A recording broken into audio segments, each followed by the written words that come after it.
Muy buenas noches, les damos la más cordial bienvenida al Fondo de Cultura Económica de Ecuador, en la librería y Centro Cultural Carlos Fuentes.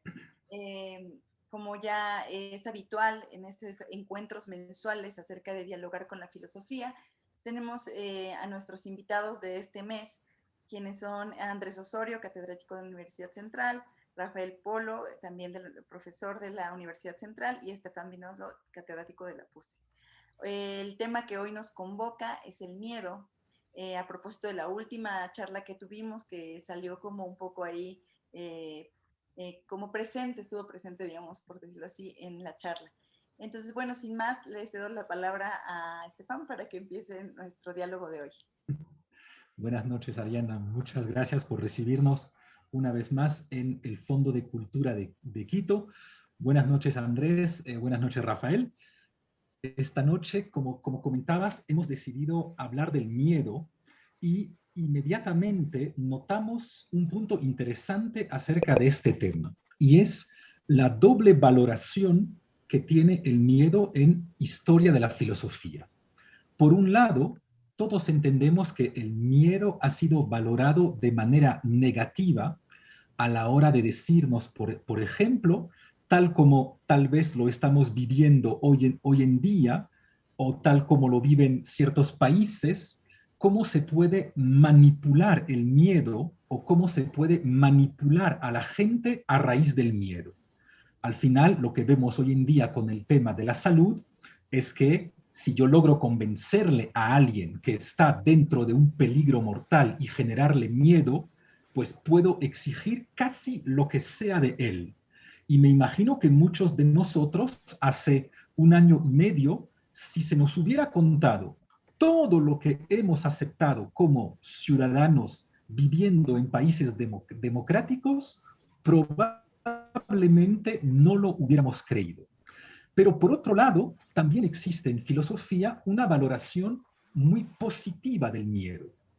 Sabemos, por ejemplo, que dentro de casi todas las teorías del contrato social que fundamentan nuestras democracias liberales hoy, el miedo es la razón por la cual los seres humanos deciden crear colectivos políticos. Más aún, en pleno siglo XX, existe un filósofo muy importante que se llama Hans Jonas, que ha creado una verdadera heurística del miedo y que nos cuenta que al final el miedo es bueno, o como mínimo es bueno fingir que pensamos que nos va a llegar algún tipo de catástrofe, porque es la única manera de tomar el futuro en serio y de, por lo tanto, actuar para que esta catástrofe no suceda. De cierta manera, si no tenemos miedo de lo que pueda suceder en el futuro, si no tomamos en serio la posibilidad de la catástrofe, no vamos a hacer absolutamente nada para alejarnos de ella. Entonces, el miedo desde el campo de la filosofía siempre ha sido valorado, y por eso es un tema importante, tanto de manera sumamente negativa como de manera sumamente positiva. Rafael y Andrés, no sé quién quiere comentar. Bueno, buenas noches a todos. Gracias por seguirnos. Estefan, Adriana, Andrés. Bueno, el miedo, digamos, es algo que nos constituye como seres humanos. O sea, el miedo no está dado como esta relación afectiva que nosotros tenemos de modo permanente con el mundo, ¿sí? Antes que una relación de la conciencia, tenemos primariamente una relación emotiva, afectiva con el mundo, y una de las fundamentales que nos constituye es sin duda el miedo, ¿no es cierto? Y el miedo, entendido fundamentalmente como un temor a algo que más o menos conocemos o que más o menos creemos conocer. Y ahí es justamente donde se pueden instalar las distintas teologías, ¿no es cierto? Las distintas filosofías. Recordemos ese maravilloso texto de Søren Kierkegaard, ¿no? Temor y temblor, donde él está en una relación con la ley, sin un temor con la ley, en un miedo con la ley, pero al mismo tiempo abrazando la ley, ¿no? Y creo que eso es de alguna manera el sentido constitutivo del miedo, ¿sí? Pero lo primero que quería decir es que tenemos una disposición afectiva, como dice Heidegger, ¿sí? ¿No es cierto? Tenemos una tonalidad afectiva que nos conecta con el mundo, que llega después a la conciencia. Pero en ese tránsito, justamente, nosotros damos respuestas también emocionales, respuestas también emotivas, a partir de la cual nosotros mostramos nuestra apertura al mundo. Porque como ha dicho Heidegger, ¿no es cierto? Y que lo podemos encontrar en ese texto que va a cumplir próximamente unos 100 años, que es Ser y Tiempo, nosotros estamos abiertos, estamos en la apertura, el ser que somos, en cada instante tenemos una apertura al mundo. Y el primer lugar de esa apertura tiene que ver con el miedo, pero el miedo a la vez puede ser un anclaje a no dejarnos vivir la apertura, sino a desconectarnos con el mundo.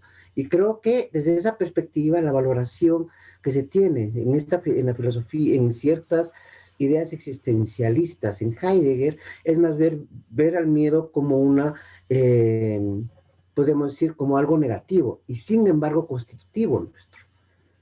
El miedo nos constituye. El miedo nos constituye porque tenemos conciencia de ser.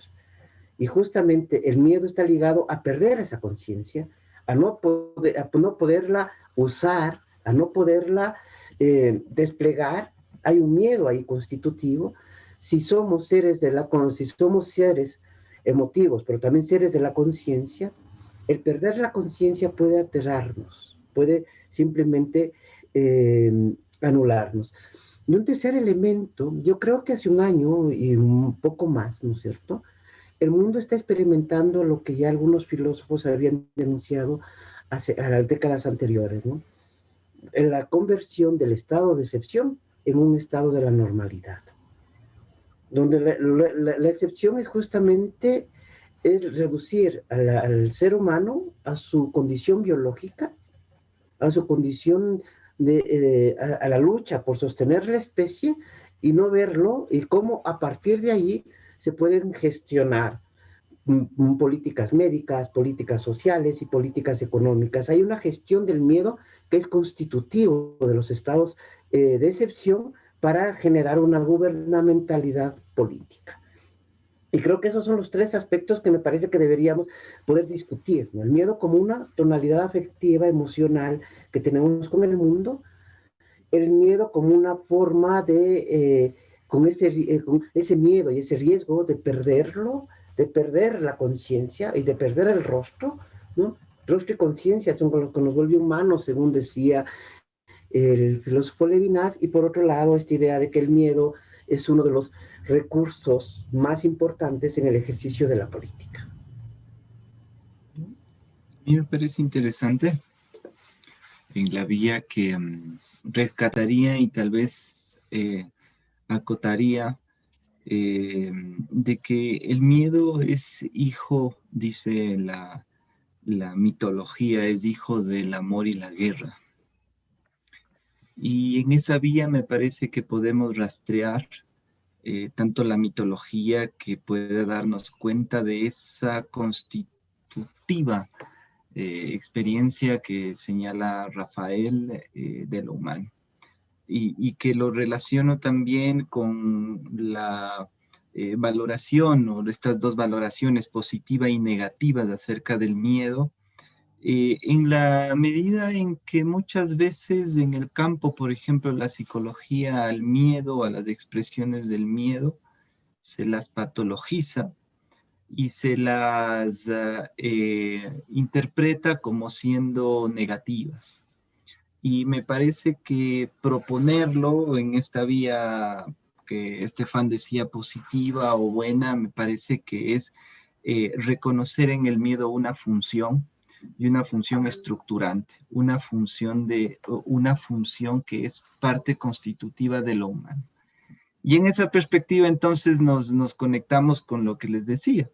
Es hijo del amor y es hijo de la guerra. En la mitología, Fobos, que sería el dios mitológico del miedo, es hijo de Ares y de Afrodita. Pero es curioso, Y me parece que hay mucho que leer en esa relación entre el amor y la guerra, porque no hay amor sin guerra y no hay guerra sin amor de por medio.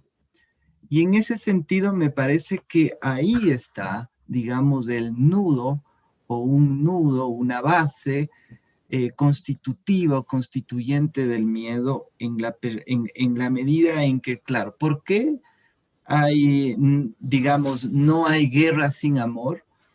Porque, claro, una guerra como un encuentro, una disquisición de tipo político-bélica, implica cierta puesta en juego del amor, dice Freud, del amor gestado en las identidades y las identificaciones que en un cuerpo político, en un colectivo político, aúna. Y eso permite que se enfrente frente a otros cuerpos políticos. Es decir, por la vía de la identidad, lo que compacta, lo que compactaría los colectivos es la experiencia del amor. Entonces no podemos entender la guerra sin el amor y también el amor sin la guerra. Es decir, es ilusorio pensar que las relaciones amorosas no se las ven con las guerras cotidianas en la medida en que le es constitutivo, y le es constitutivo porque hay en juego una diferencia, tanto en la guerra, en la experiencia de la guerra, como en la experiencia del amor. Lo que se pone en juego es una diferencia, una relación a una diferencia, a un diferente, a lo diferente, a algo que es otro, a una otredad. Y me parece que el miedo es efecto de eso. El miedo es hijo de esa relación al amor y a la guerra, en la medida en que es una experiencia de la relación a la diferencia, a lo diferente, al otro, a la otredad. Y ante eso respondemos, digamos, en términos de miedo. Y me parece que, bueno, tal vez en los siguientes, como una posterior intervención, podría decir algo respecto de, y en qué momento, por ejemplo, en la constitución subjetiva, en ese momento de la infancia, podríamos decir, resulta tan interesante preguntarse por esa experiencia que empieza precisamente en esa constitución subjetiva de los niños,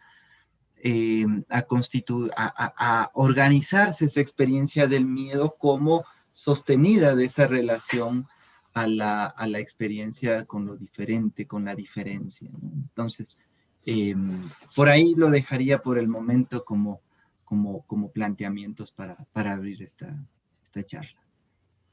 Yo quisiera comentar dos cosas acerca de lo que dijo Rafael del miedo como constitutivo del ser humano, ¿no? Creo que primero es siempre importante distinguir lo que hacen casi todos los filósofos del giro entre el siglo XIX y el siglo XX, el miedo de la angustia, ¿ya? O sea, distinguiéndolos de una manera simple.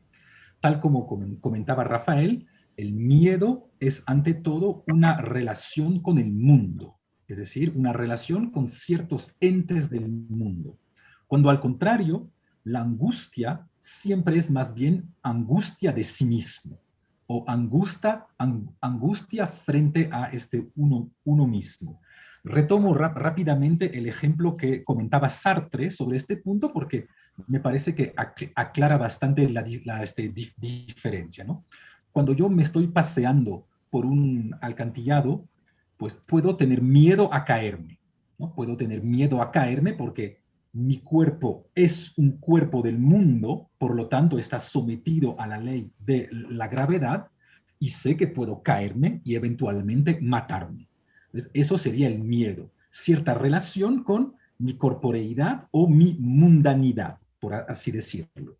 En cambio, cuando estoy dando este mismo paseo, también puedo sentir angustia, pero ya no es angustia de caerme, es angustia de saltar.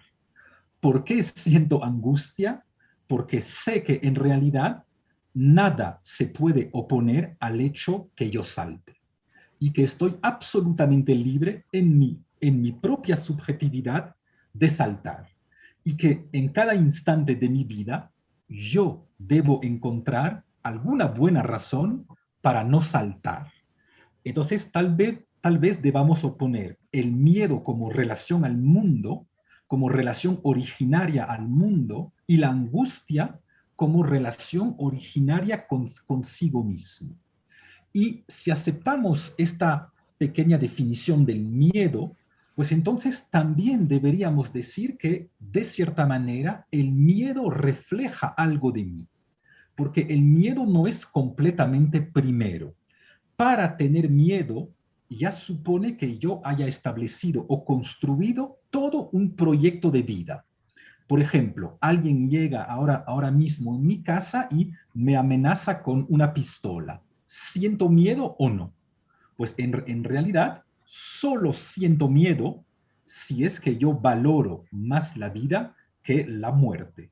Alguien que valorara la muerte por encima de la vida no estaría sintiendo miedo. Por lo que de cierta manera, tal como comentaba Rafael, el miedo refleja el tipo de relación que yo pueda tener con el mundo. ¿Qué tipo de proyecto he desarrollado yo con el mundo para que alguien que me esté amenazando me genere miedo? O para que un virus me esté generando miedo. Porque en realidad vemos que muchas personas no sienten miedo. No solo no sienten miedo, sino que además valoran el hecho de fallecer, valoran el hecho de morir. Entonces, solo esos dos puntos, diferenciar la angustia del miedo y también señalar que el miedo no es completamente primero. Para sentir miedo, ya supone que yo haya construido todo un mundo de valores previos. Yo quisiera comentar el comentario. A ver, vamos por esto. ¿Por qué tenemos miedo a la muerte? O mejor dicho, ¿por qué tenemos miedo a lo que pasa después de la muerte? Porque tenemos una serie de imaginarios religiosos, ¿sí?, que se han construido sobre qué es lo que nos pasa a nosotros después de la muerte. El infierno es uno de ellos. El otro es el Hades. El otro es el vacío, ¿sí? Y hay mucho temor a ir a esos lugares. O sea, tenemos una idea de la muerte, ¿sí?, como aquello que nos conduce a otro lugar que no es esta vida. Y eso ha venido construyéndose. No olvidemos que el infierno, según los historiadores de las mentalidades, como Jacques Le Goff, por ejemplo, ¿no es cierto? El infierno de Dante es la consolidación de cerca de 6, 7 siglos de imaginar el infierno, de imaginar el castigo, de imaginar la forma de purgar eternamente las culpas. Después llega la modernidad y la modernidad nos promete algo fundamental. A través de la ciencia y de la técnica vamos a quitar el miedo que los hombres tienen a la naturaleza. Porque es en este miedo a la naturaleza donde se sostiene gran parte de la posvida, de la vida posterior a la muerte, de las teologías, de la teología cristiana, por ejemplo, o de las grandes religiones. Llega el siglo XVI, llega el siglo XVII, y frente al temor a la muerte manejada y gobernada por la teología y la iglesia, la revolución científica y el proyecto de la ilustración le dicen, no, a los hombres les vamos a quitar el miedo porque vamos a conocer los secretos de la naturaleza. Vamos a pasar de los rituales del maná, vamos a pasar de los rituales chamánicos al control del cálculo, mediante el cálculo matemático y mediante el método y los métodos experimentales de lo que es la naturaleza, de sus leyes, de sus regularidades, y a través de ese control vamos a quitar el miedo a los hombres. Y sin embargo, el miedo persiste. Hoy los hombres tienen miedo a la técnica. Y quizás la forma más visible del miedo que tenemos a la técnica son los movimientos antivacuna. Son los movimientos veganos. Son los movimientos antiatómicos, antibélicos. Tenemos miedo a lo que la tecnología ha producido. Pero, ¿qué significa ahí tener miedo? Porque es lo que señala Stefan, ¿no es cierto? Esta necesidad de distinguir el miedo y la angustia es básica para comprender ciertas actuaciones humanas. y ciertas formas políticas de administración de la vida como lo ha sido en el siglo XX, ¿no es cierto? La vida fue administrada por los estados de excepción que generaron un miedo al otro. Piensen en el nazismo, el miedo racista, piensen en el estalinismo, el miedo ideológico, y pensemos en la administración actual, el miedo a lo que nos quita la vida, que sería al virus, ¿cierto? Que es otro. O sea, las tres características es que tenemos miedo al otro, pero al otro lo imaginamos, al otro lo narramos, al otro lo describimos a través del arte y la ciencia, y es en esa descripción que nosotros producimos los fantasmas del miedo. Ya, ahora, el miedo puede verse también como una suerte de, sí, solo tengo miedo en mi relación con el mundo, pero en una relación que estoy desconectado con el mundo, donde mis proyectos individuales ya no existen, sino que están subordinados o subsumidos a proyectos estatales. O el Estado me impone un proyecto de vida y por lo tanto no tengo yo la capacidad de decidir. O la técnica me impone un proyecto de vida y frente a eso tengo muy pocas posibilidades de decidir. Mientras que la angustia es algo, creo que es Kierkegaard mismo que dice, la angustia se caracteriza porque no tiene un objeto definido. El miedo es justamente una desconexión. Yo tengo el miedo de estar desconectado y me angustio de esta desconexión. Pero me angustia porque no hay objeto y tengo miedo a algo que opera como fantasma. Es fantasmático, ¿sí? Y la angustia es el fantasma, digamos así. Y un tercer elemento que leí hace muchos años en Freud, y aquí tenemos a alguien que conoce muy bien, sí, el miedo es a lo conocido también. O sea, somos capaces de lanzarnos a lo desconocido, pero tenemos miedo a lo conocido. Al volver a repetir los caminos de la violencia, de la guerra, del genocidio, y sin embargo, los seres humanos repetimos esos caminos. Depende de cómo nosotros administremos el miedo. Hoy vivimos una sociedad donde buscamos administrar el miedo, ¿sí?, con los derechos. El miedo a la violencia de género, el miedo a la violencia étnica, el miedo a la violencia de las migraciones. Queremos que los derechos nos protejan, porque eso nos amenaza. Porque una de las características del miedo es que me siento amenazado. ¿Sí? Y lo que me amenaza es un monstruo, es un otro que es de la naturaleza, es la enfermedad, es la sociedad, es la política, etcétera, ¿sí? Y ese me puede producir un daño que me puede quitar mi propia existencia. Entonces el miedo está ligado a algo muy concreto, me siento amenazado, ¿sí? Mientras que la angustia es, vivo la amenaza, pero no sé por qué. Creo que esa diferencia, que de alguna manera también lo decía Stefan, espero no equivocarme, ¿sí?, no quita algo que es fundamental, nuestra conexión práctica, técnica y emocional con el mundo, ¿sí? Y eso hace que nosotros nos vinculemos. No necesito estar vinculado a un partido político para sentir que el juego de la política afecta a mi vida a través del aumento de los impuestos, a través de las segregaciones sociales, etcétera. Está ahí. El problema es cómo administra hoy. Yo creo que hoy la sociedad administra el miedo a través de los estados de excepción. Y eso es catastrófico. A mí me parece que esta distinción que están planteando, tal vez se me ocurre decir algo así como hay un miedo inaudible o de lo inaudible y hay un miedo de lo audible. Es decir, hay un miedo relacionado a lo irrepresentable y hay un miedo relacionado a lo representable. Generalmente me parece que tenemos una relación, incluso una pregunta por el miedo relacionado a esta dimensión de lo representable. Y tenemos una experiencia cotidiana relacionada con ese tipo de miedo. Es decir, con un miedo que está de alguna manera objetivado a través de algún tipo de objeto que yo lo puedo referenciar como el que me produce esa experiencia que llamamos miedo.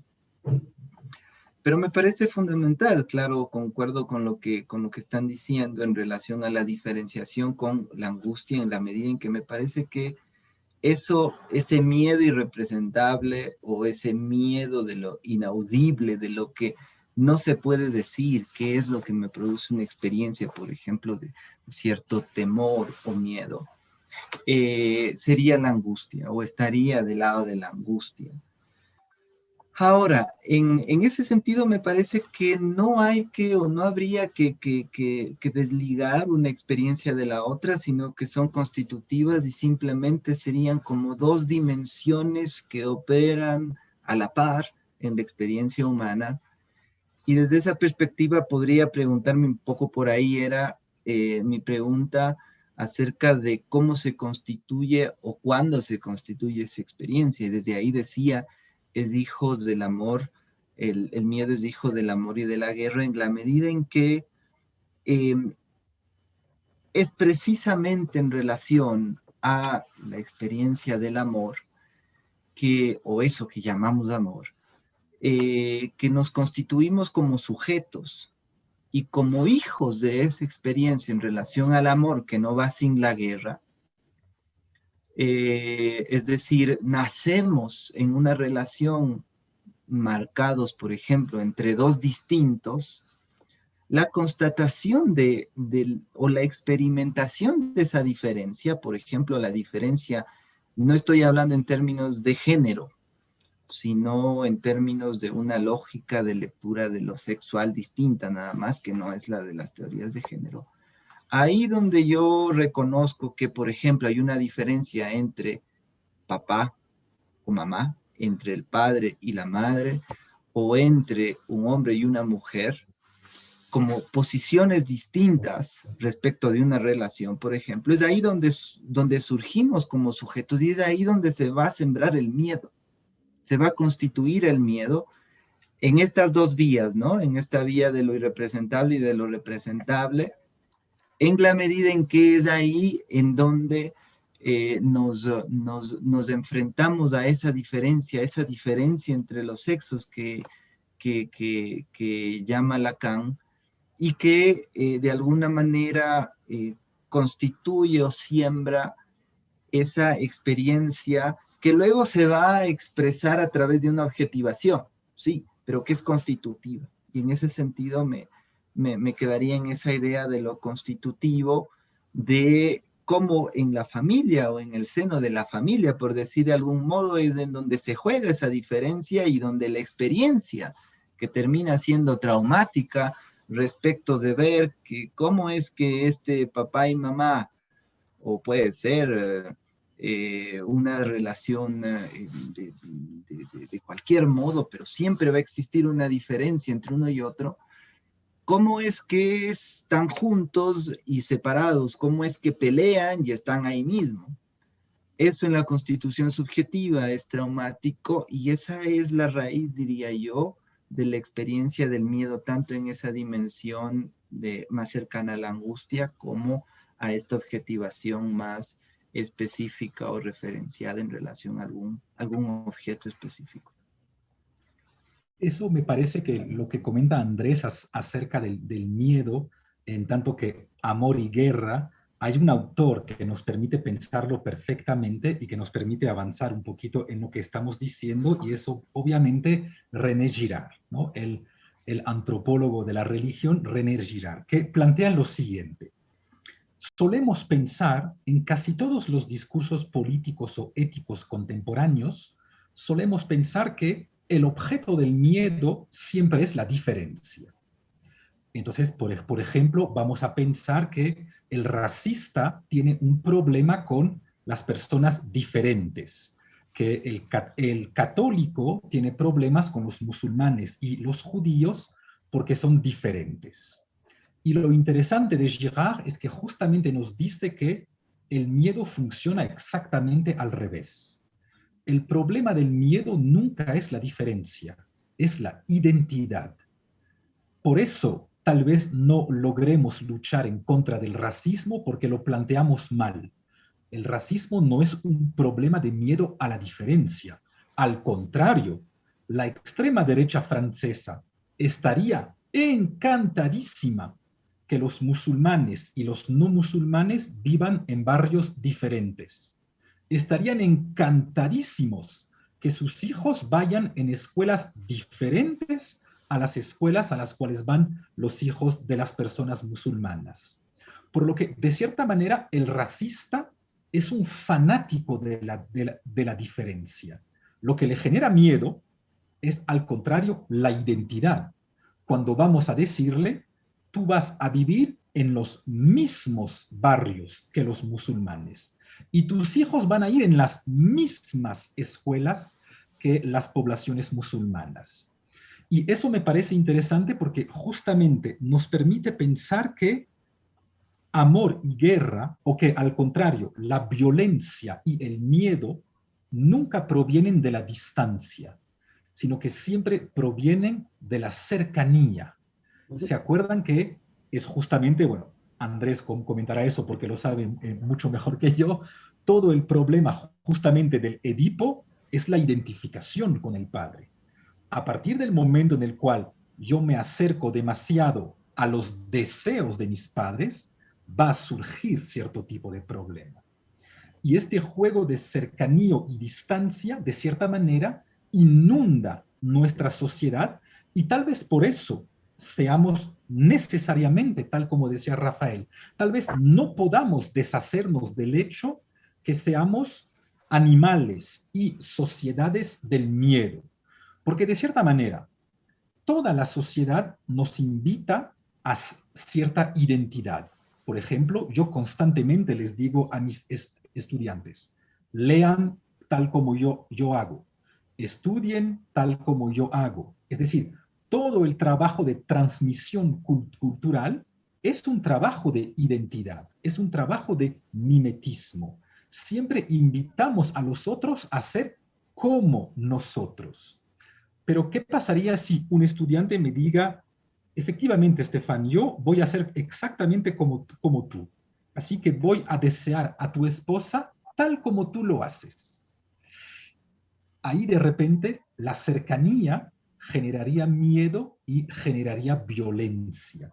Por lo que me parece interesante en el caso de Girard es que nos permite un poquito invertir esa idea política muy común en el mundo contemporáneo, según la cual el miedo es un miedo a la diferencia. Tal vez el verdadero miedo, mucho más profundo, siempre sea un miedo a la identidad, a la cercanía. Por eso, por ejemplo, verán que las religiones que realmente pelean entre ellas son las religiones más cercanas. ¿Por qué hay una dificultad tan grande entre católicos y protestantes? Pues porque de cierta manera son muy cercanos. Y el miedo que generan los protestantes en el mundo católico es que justamente por esta cercanía podrían eventualmente tomar su lugar, podrían eventualmente superarles. En cambio, otra religión muy lejana, como por ejemplo el shintoísmo japonés, pues no les da ningún tipo de miedo a los católicos, porque es algo tan lejano, tan diferente, tan lejano, que de cierta manera no plantea el miedo a la violencia. Creo que hay dos factores que me parecen importantes. Primero, ver el miedo como constitutivo y luego ver cómo el miedo se vuelve constituyente. ¿Sí? Y podemos verlo en varios escenarios, ¿no? Y quizás uno de los escenarios privilegiados donde se ve la administración del miedo es la política. Porque la política tiene una función fundamental, producir identidades. El discurso político es el discurso que produce identidades. Nosotros, los obreros, nosotros los trabajadores, nosotras las mujeres, nosotros los ciudadanos subalternos del tercer mundo. ¿Y para qué producimos esas identidades? ¿Sí? Para generar la ilusión de una comunidad política, para generar la ilusión de una comunidad de destino y de una comunidad histórica. Y eso, de alguna manera, va a tomar forma en narraciones históricas, en la literatura, en el teatro. ¿Sí? Zizek decía, Zizek en alguno de sus textos siempre se hace la pregunta de por qué tanta violencia en Sarajevo. ¿Por qué después de caer el muro de Berlín en 1994 se produce la guerra étnica, de limpieza étnica en Sarajevo, Bosnia, Herzegovina? Y la respuesta dice, que los dirigentes, los principales dirigentes, ¿sí?, de esa guerra fueron poetas en los años 70 que estaban preocupados fundamentalmente por la identidad nacional, por una identidad esencial, ¿sí?, por buscar una esencia que defina de una vez y para siempre lo que es ser un musulmán, un ortodoxo católico, etcétera, y que eso sería la base de la guerra, ¿no es cierto? De alguna manera, con eso coincidimos con lo que acabas de decir tú, Estefan, ¿sí? Pero la política produce identidad, ¿sí?, para diferenciarla, produciendo un diferente. Creo que eso es muy importante tomar en cuenta, ¿no es cierto? Porque la política es el arte de producirse a uno mismo produciendo al otro, pero al otro como algo que amenaza, o algo que es un aliado, o algo que es un cómplice, pero es otro. Y a ese otro le voy a caracterizar, le voy a adjetivar, le voy a dar ciertas valoraciones positivas o negativas, ¿sí? Y se va a constituir el alter ego con el fin de sostener mi identidad, ¿sí? Entonces, el miedo ahí es un factor fundamental de producción al otro, ¿sí?, que me puede negar a mí mismo. O sea, yo produzco al otro como mi enemigo o al otro como mi cómplice en la medida en que eso me fortalece o me debilita. Y creo que eso es muy importante porque administrar el miedo va desde el ejercicio de la política, y esto lo sabe bastante bien Andrés, al ejercicio del diagnóstico clínico.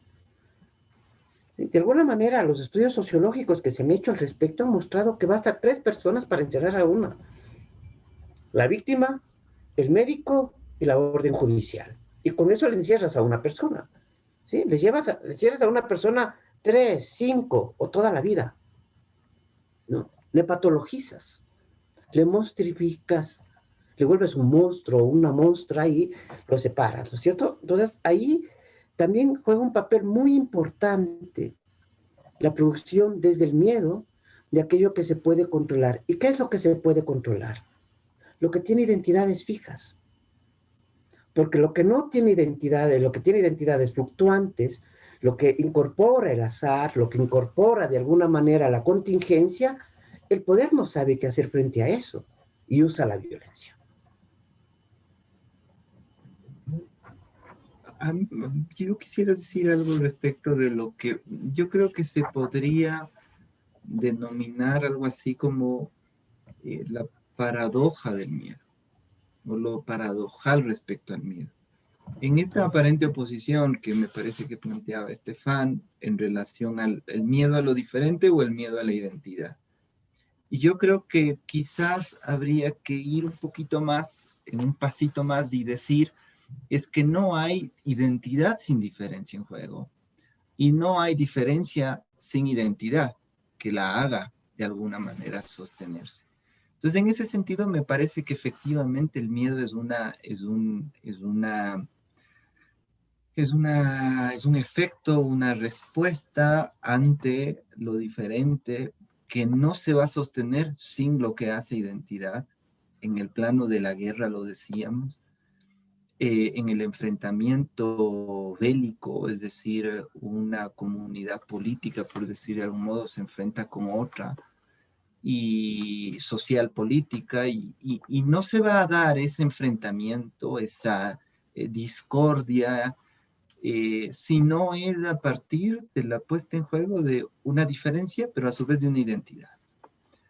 Y del mismo modo decíamos en relación a la experiencia del amor y a las relaciones amorosas. No hay una relación amorosa que no se sostenga de la ilusión del ser uno, del ser idéntico con el otro. Me gusta tanto porque camina igual que yo, casi casi, o piensa igual que yo. Antes de que diga, ya sabe lo que voy a decir. Pero por otro lado también está la experiencia de la diferencia. Es decir, hay algo que ahí se marca, ¿no? Como diferente.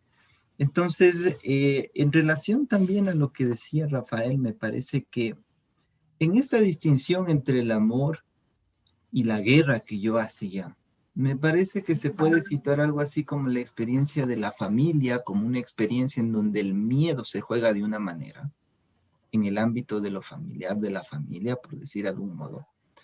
Y por otro lado, en el ámbito de lo que los griegos llamaban la polis, es decir, el mundo de lo público, el mundo de las relaciones sociales, el mundo del encuentro y el desencuentro, como una forma de ubicar a la experiencia de la guerra, ¿no? Como en ese orden. Y entonces me parece que el miedo, por ejemplo, también podríamos ir situándolo así, ¿no? Es decir, hay una experiencia y un tipo de manifestación del miedo que se juega en el orden de lo familiar, y hay un tipo de manifestación que se juega en el orden de la polis, o del mundo de lo público, de la red pública, ¿no?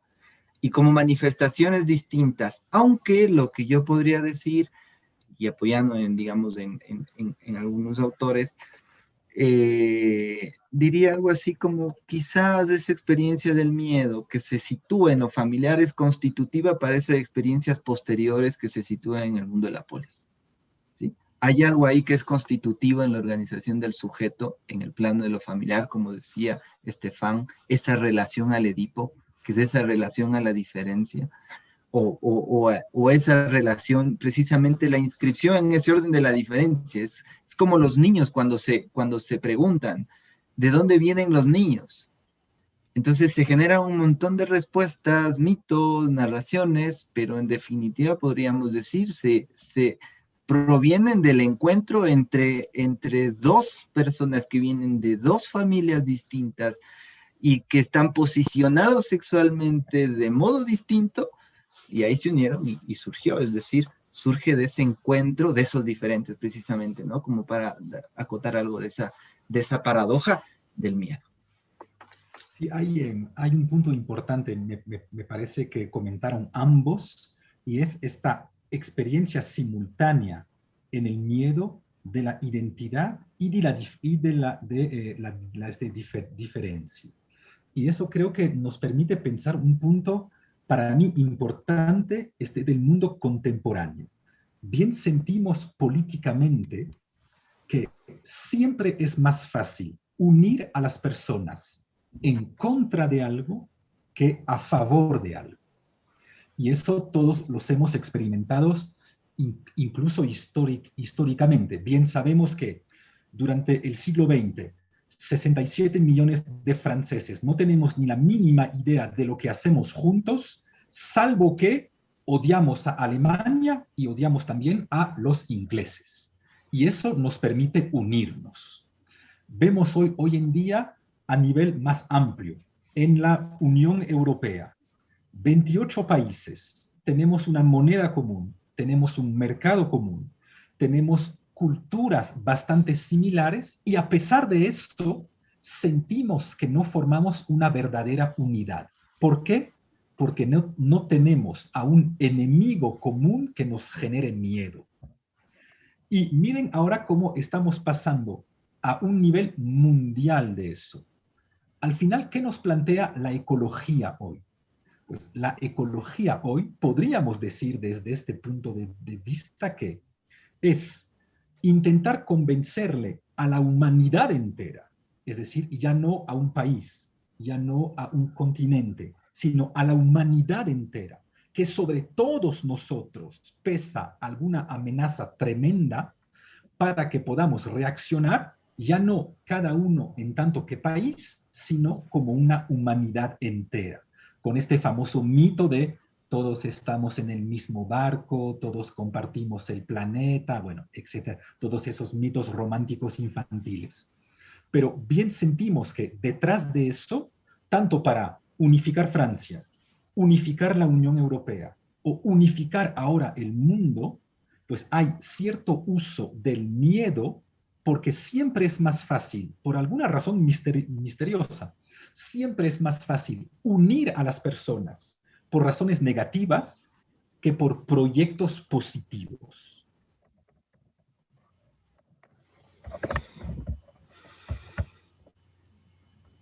Yo quisiera decir dos cosas. Podemos hacernos esta pregunta: ¿podemos escapar del miedo? Y mirarlo un poco históricamente, ¿no es cierto? Y hemos tenido respuestas primero los mitos, ¿no es cierto? Los mitos trabajan. De alguna manera, el miedo, tal como nos ha contado Andrés sobre un mito, ¿no es cierto? El miedo surge de la relación entre el amor y la guerra. ¿Sí? Pero por otro lado tenemos la religión. La religión nos libra del miedo al castigo divino y a los sinsabores terrestres. Y luego tenemos la ciencia y la técnica moderna, ¿no es cierto? Que a través del conocimiento de las leyes, que van desde las leyes de la biología a las leyes de la historia. Y hoy sabemos que ni la biología, ni las leyes, ni la historia responden a leyes deterministas fijas, dadas de antemano, sino que constantemente se están autoproduciendo con cierto grado de impredecibilidad. ¿Sí? El discurso actual sobre el miedo tiene que ver con el fomento a la emoción, por un lado, y por el fomento al dejarse ir, hacer fluir, dejar que las cosas sucedan, ¿cierto? Ahí el miedo es de alguna manera dejado a un lado momentáneamente porque estamos dejando que las cosas sucedan. Pero en ese suceder es justamente donde está el miedo actuando, porque el miedo, como decía Andrés, ¿no es cierto?, ya está valorado. El miedo ya está catalogado, ya está de alguna manera tipificado imaginariamente. ¿Sí? Tengo miedo a no resucitar. Tengo miedo a convertirme a ser un átomo cósmico que deambule por cualquier lado del universo. Tengo miedo a la no trascendencia. Es que fue un miedo de los escritores románticos del fines del siglo XIX, ¿no es cierto? Voy a escribir una obra para trascender. Y en esa obra voy a sintetizar mi siglo, voy a sintetizar mi ciudad, y tengo un enorme temor a no trascender, a perderme en ese esfuerzo. Y hoy es el miedo, digamos, hoy el miedo no nos ha paralizado, nos ha vuelto consumistas. Hoy el miedo nos hace consumir objetos religiosos, nos hace revalorar y reencarnar, ¿sí? Rituales que tienen 300, 400 años. Mezclamos rituales zen con rituales católicos con rituales chamánicos, ¿sí? Y damos paso a una nueva hibridez, esta vez ya de carácter global. Pero frente a eso tenemos miedo a perdernos. Y hacemos la diferencia y hacemos el discurso de la diferencia, porque además hay algo que es fundamentalmente constitutivo en Occidente, y me parece que también en otras sociedades, ¿sí?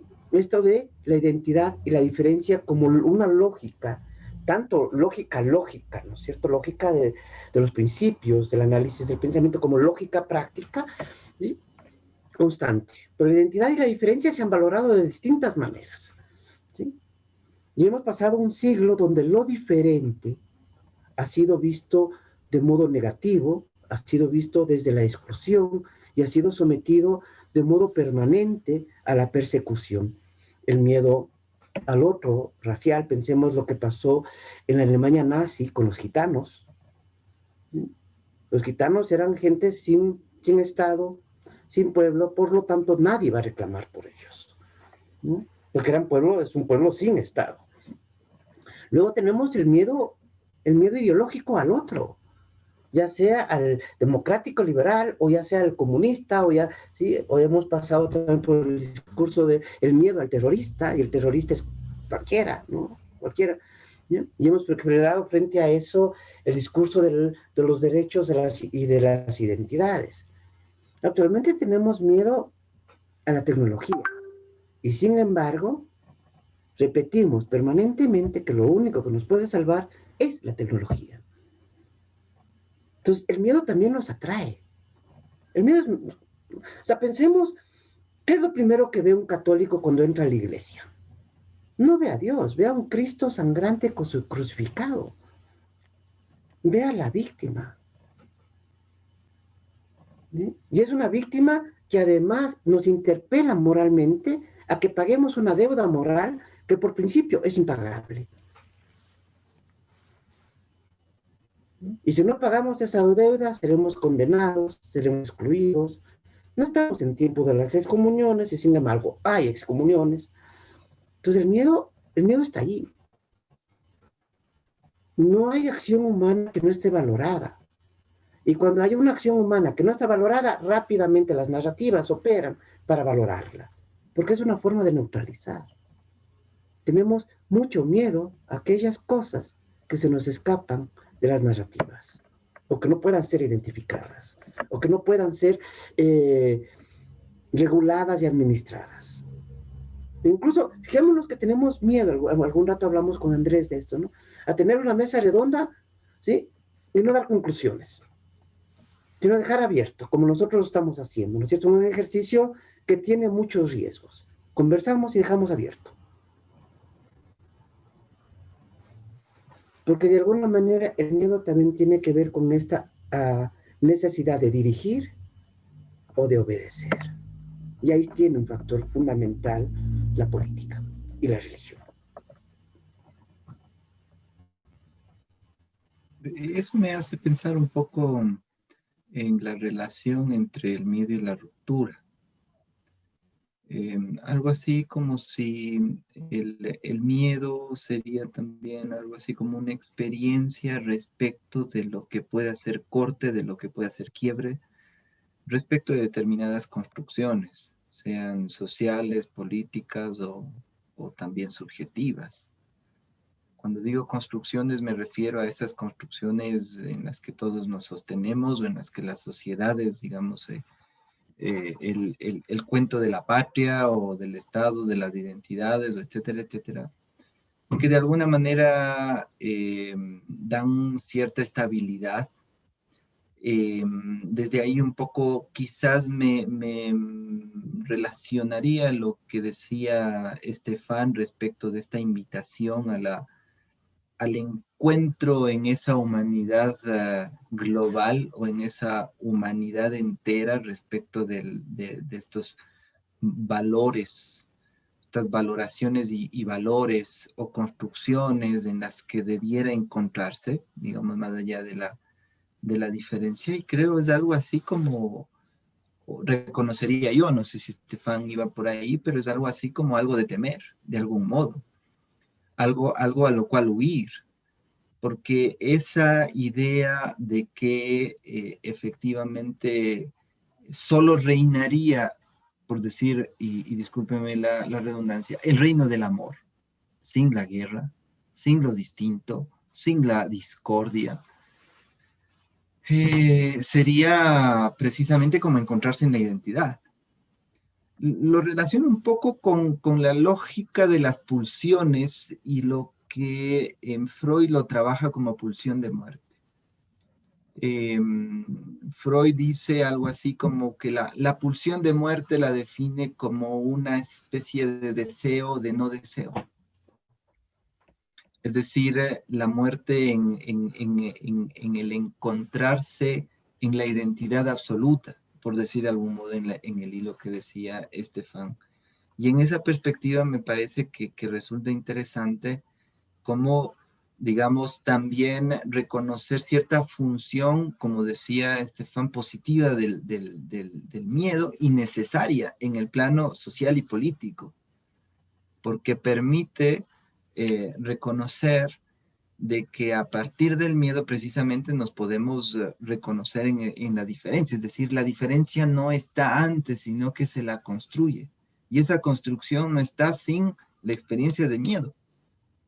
En la vía en que ese miedo, digamos, social o políticamente, implique una experiencia en relación a algo que haga una ruptura, un quiebre con una lógica de una identidad total en la que, digamos, imaginariamente, si lo decimos así, de darse sería la anulación de toda experiencia subjetiva, porque el sujeto es diferencia, ¿no? No se constituye sino a partir de la diferencia con el otro, con los otros. Totalmente de acuerdo con lo que comentaba Andrés, ¿no? Para ya ir un poquito cerrando. Bien es cierto que hoy en día el siglo XX nos ha enseñado que debemos tal vez temerle al mal. Y eso obviamente, en este sentido, el miedo es una reacción necesaria. Es decir, tal como comentaba Rafael, Tal vez no podamos deshacernos del miedo, pero aún más, tal vez no debamos deshacernos del miedo. Es decir, un ser humano que no le estuviera temiendo absolutamente nada, pues tal vez estaría al límite de la humanidad, a pesar del discurso neoliberal que nos está vendiendo hoy, del hombre fuerte, valiente, que no le teme a nada, el killer en las empresas, ¿no? Es decir, el hombre que nunca experimenta el miedo. Y también quería comentar un poquito con lo que decía Andrés, que si bien el siglo XX nos ha enseñado que es sano temerle al mal, una de las cosas que me está preocupando a mí cada vez más hoy en día es que probablemente el siglo XXI nos va a enseñar que es aún más grave no temerle al bien. Es decir, tal vez lo más peligroso o lo más temible que se nos esté veniendo encima ya no sean los discursos del mal, sino sean exactamente al contrario, todos esos discursos del bien. Tal como comentaba Andrés, todos esos discursos de la unión total de la humanidad en una causa común absoluta. O todos esos discursos de la cultura de la cancelación, que siempre actúan en nombre del bien. ¿Ya? Vamos a dejar de leer a ciertos autores en nombre del bien. Vamos a excluir a ciertas personas de las conferencias, de las universidades o de la política en nombre del bien. Y eso me parece lo más temible hoy. Tal vez el siglo XXI sea el gran siglo del miedo al bien. Yo no sé si eso no dejó de suceder en la humanidad. O sea, a ver, pensemos en algunas cosas del concilio de Trento, 1546. El concilio de Trento no solamente se reúne para dar un horizonte político a la iglesia, sino además se reúne en las postrimerías de la modernidad. Y va a reconocer el concilio de Trento antes, 2 siglos antes, que los ilustrados, al individuo. ¿Sí? El ser moderno es ante todo ser individuo. Estamos obligados, es una violencia inédita en la historia, donde cada una de las personas se ve obligada a ser individuo. Para ser individuo tiene que separarse de sus comunidades, comunidad familia, comunidad barrio, comunidad amigos, ¿sí? Y frente a ese individuo, ¿sí?, el siglo XX lo masifica. Lo masifica a través de las distintas formas de populismo. Lo masifica a través de las industrias culturales. Y en el mundo contemporáneo lo masifica a través de las redes digitales, de las industrias culturales y del consumo cultural postmoderno. ¿Cierto? Hay que disfrutar el teatro de variedades, que es el mundo. Y frente a ese disfrute del teatro de variedades hay que mirar la página cada vez que asumimos que algo está mal o que algo ha fracasado. ¿Sí? El neoliberalismo genera el discurso no al fracaso, sí al individuo. Y fijémonos la trampa que está ahí, la trampa que se juega con el miedo, la consigna neoliberal que mueve muchas de sus éticas, porque no hay una ética neoliberal, sino varias éticas, ¿sí?, es primero la persona. Primero hay que ser persona y no importa si eres profesional, si eres rico o pobre, sino que hay que ser persona. ¿Pero qué significa eso? ¿Qué significa ser persona en un mundo que te obliga a usar permanentemente máscaras? ¿Sí? A un mundo que te ha obligado durante 1 año y medio a perder tu rostro, que es el lugar de la política, el lugar público de la política, ¿sí?, cuando usamos mascarillas, ¿no es cierto? Recordemos que Levinas definía que la ética es el rostro. Pero ¿qué pasa en un mundo donde nos vemos obligados a ponernos mascarillas? ¿Sí? ¿Qué pasa con la ética? ¿Se le ve al otro o se ve el miedo? ¿Sí? Y creo que eso es una cosa. Segundo, yo creo que los genocidios más horrorosos que ha tenido la humanidad se han hecho a nombre del bien, del amor, de la justicia para todos. No, y hay muchos ejemplos de eso, ¿no? Hay muchísimos ejemplos que van desde las limpiezas étnicas en formas industriales, como lo hizo la Alemania nazi, o las limpiezas étnicas que se hicieron en varios lugares del mundo. ¿Sí? Y creo que eso es muy importante considerar. Ahora bien, el miedo al otro siempre es un miedo producido, no es constitutivo. Pero sí me parece que es importante recalcar algo fundamental. El miedo nos constituye como seres humanos porque tenemos la posibilidad de percibir la muerte, de percibir el fin de una conciencia que siente la existencia. Y, ¿sí? Y eso es algo que lo tenemos. Perder eso, ¿sí? Sería, como decías tú, Estefan, ir al terreno de lo inhumano. Pero cuando uno ve, digamos, las narrativas de lo poshumano, ¿no es cierto? O sea, el cine de los del poshumano, de estos robots que quieren ser humanos, sentir, llorar, pensar que de alguna manera transgreden su orden como Yo Robot, ¿no es cierto? Ese magnífico cuento de Isaac Asimov convertido en una maravillosa obra cinematográfica. Sin embargo, lo humano es justamente el sentir el miedo. Porque tengo miedo a perder a la persona que amo. Entonces elaboro una serie de estrategias para evitar su pérdida. ¿Sí? Estrategias que, como diría Andrés, pueden llevar finalmente a que lo pierda. ¿No? O sea, digo, no quiero perderte y ya voy a hacer todo lo posible por tenerte a mi lado. Y ese tener todo lo posible genera una cárcel, una jaula de hierro y termino perdiendo, ¿no es cierto? Tengo miedo a perder mi identidad. Pero mi identidad ha sido construida por mis padres, por la narrativa histórica de la nación a la que pertenezco, por el discurso político, y es una narrativa que se ha construido en base a producir al otro. Porque si no produzco al otro, no soy yo. O sea, el yo necesita una constante producción del tú. El tú es una suerte de espejo distorsionado de mi yo. Y por eso en esa psicología, digamos, invertida, rápida, casi convertida en lugar común, ¿no es cierto? Mis miedos los veo en el otro, que le digo, temo que tú seas así. O sea, yo soy histérico y veo a mi pareja y le digo, tú eres histérica, ¿cierto? Me temo a mí mismo, como diría el Estefan, ¿no? Pero la administración del miedo, yo creo que sí es importante ver cómo la política administra el miedo y justifica, ¿sí?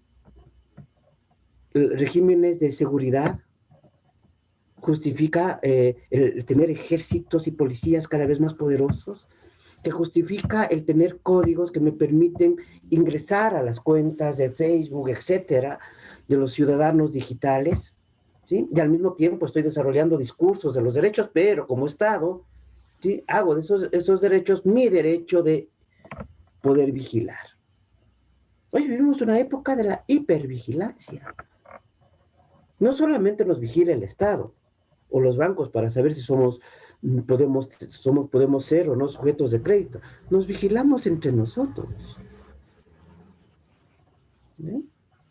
Y la vigilancia parece ser una forma de administrar el miedo. Quizás la más eficaz.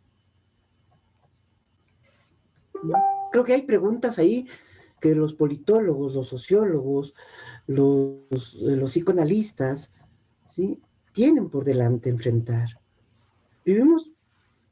Quizás vivimos la revolución científica más drástica de la historia humana porque nos está lanzando a un mundo de lo poshumano tal como lo hemos entendido, el del mundo de la humanidad tal y como lo hemos entendido hasta ahora.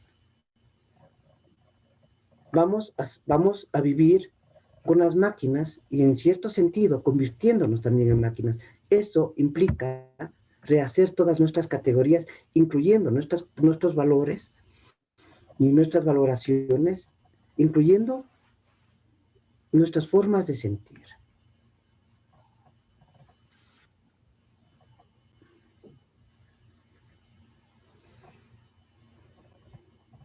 Andrés, no sé si quieres agregar algo más para cerrar. No sé. Me parece interesante, rescataría esta idea de la administración del miedo como una manera de una posible lectura política, ¿no?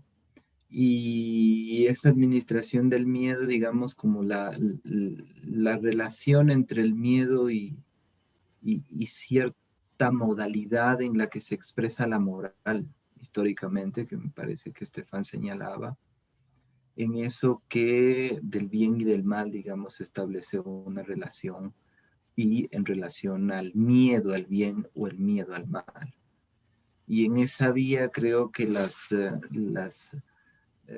relaciones que planteaba Estefan estaría de acuerdo con la expresión de que el siglo XX quizás sea el siglo del no miedo al bien, es decir, me parece que es algo así como si, un poco rescatando quizás a Freud, la nerviosidad moderna, como hablaba Freud y decía Freud, consistiría un poco en esa tendencia quizás a promocionar el encuentro, la no diferencia, podríamos decir la igualdad, por sobre todas las cosas, dejando de lado el fundamento, digamos, y lo constitutivo del rescatar también la diferencia, de rescatar la discordia también, como un elemento fundamental en el plano subjetivo y social político, porque también podríamos decir en el plano patologizante, psicologizante, de alguna manera se patologiza el miedo. Y creo que una manera de tratar o de aproximarse de otro modo, que no sea bajo la psicopatologización de las así llamadas fobias, es reconocer allí una estructuración fundamental, digamos, de fundamento del humano y de que eso se puede expresar de muchos modos. Pero un modo de administrar el miedo quizás se sirve de estos dispositivos, digamos, si rescato un poco el señalamiento también de Rafael, como por la vía Foucaultiana quizás, en relación a los campos de saber o discursividades, ¿no? En relación a la medicina, a la psiquiatría, a la psicología, al campo así llamado de la salud. Algo así como si se promocionara al miedo como siendo opuesto a la salud. Y más bien lo que me estaría permitiendo reconocer acá es de que es saludable sentir miedo y reconocer el miedo porque de alguna manera dice o señala una raíz fundamental del humano que es necesario de no darle la espalda, ¿no? Valorarlo. Solo, Aro, si me permites una pequeña referencia bibliográfica para la gente que nos está escuchando, de un autor que compartimos los tres, creo. Solemos pensar que la política justamente es unir a la gente, es decir, deshacer los miedos para unir a la gente. Y hay como mínimo un autor famosísimo que se llama Jacques Rancière, que en un libro muy importante que se llama El desacuerdo, intenta mostrar justamente lo que hemos estado comentando hoy, ¿no? Que de cierta manera hacer política es mantener vivo el desacuerdo entre la gente, porque lo temible no es el desacuerdo, lo temible es el fin del desacuerdo. Bueno, súper buena forma de cerrar, creo. Bueno, nada más agradecerles mucho por haber participado una vez más, por mantener esta actividad mensualmente. Quería invitarles a las personas que nos están viendo a que estén atentos a nuestras redes sociales, puesto que muy pronto anunciaremos las actividades que tenemos pensadas para el Día del Niño. Y bueno, también comentarles que el próximo mes tenemos como novedad los cuentos completos de Leonora Carrington, un libro que hemos estado esperando bastante, es una gran novedad de este año. Y nada, pues invitarles a estar atentos a la agenda cultural. El próximo mes en el banquete, que es este círculo de estudio, vamos a trabajar con Platón. Entonces, bueno, si quieren saber más información, pueden conseguirla en nuestras redes sociales. Muchísimas gracias. Gracias con todos. Gracias a todos. Gracias, un gusto.